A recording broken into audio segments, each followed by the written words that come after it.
April CPI coming in a bit cool, and you're watching the markets move higher on the back of that news. Joining us right now is former Dallas Fed President Richard Fisher, a senior advisor to Jefferies and a CNBC contributor.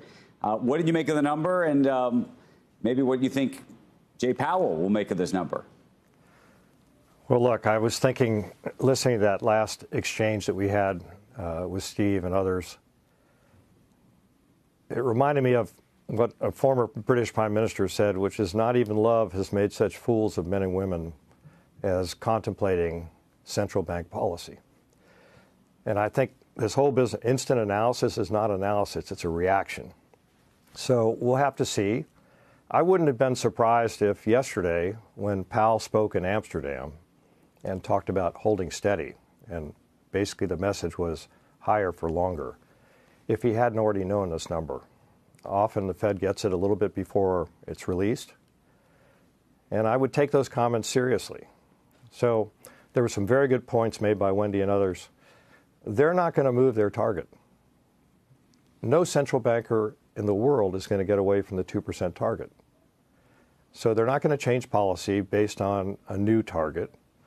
They still have to worry about the kind of inflationary pressures that were just reported. They're still too high relative to their target. 1/10 change does not move the needle. It would have to be much more serious than that. And if we look at the New York Fed's inflation expectation survey, those expecting higher inflation are still the majority.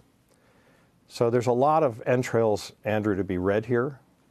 And I think we have to be careful not to form instant judgments, but rather think about what we've just seen and analyze it more thoroughly.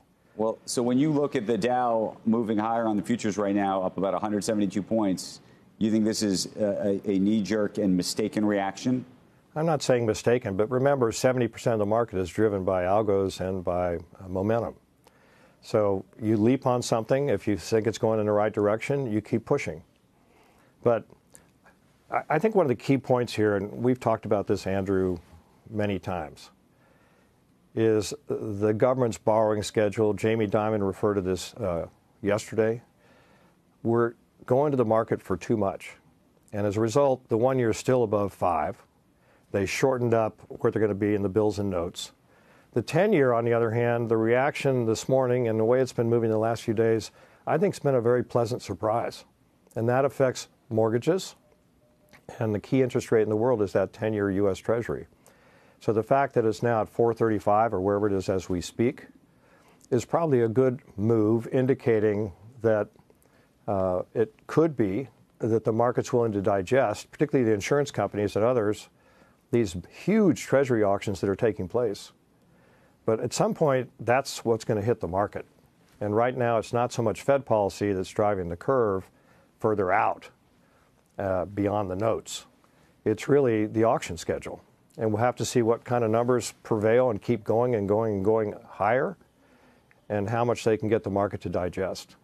But these rates are pretty attractive, Andrew, particularly to insurance companies and those that want to hedge the risk of further price appreciation of significance in the equity markets. If there's any bumpiness over, I mean, you don't think we're getting to 2% this year, do you? What about next year? And if we don't, then why would we ever cut? I wouldn't be surprised if any possible cut is not pushed out to September or perhaps March of next year. Okay.